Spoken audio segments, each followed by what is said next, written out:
Welcome back to my Twitter marketing strategies. Day 27 of my video walking challenge, and as promised, well, as mentioned the other day in the video, I thought I'd bring you to my favourite Chiringuito. Chiringuito is a beach bar stroke restaurant. Okay.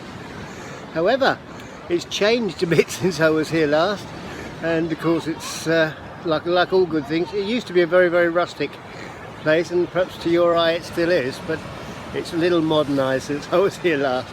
Not to worry, it's a fantastic place and you get fantastic food, because I've just tried some.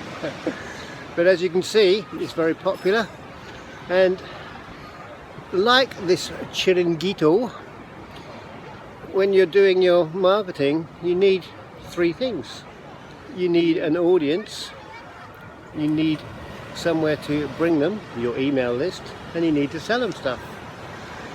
And as long as your offer's good enough, like the sunshine on the beach here, they'll come in their droves, and they will come to your Chiringuito email and they'll buy stuff.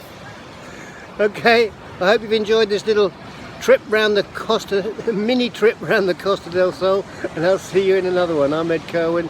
Thanks for joining me. Bye bye for now.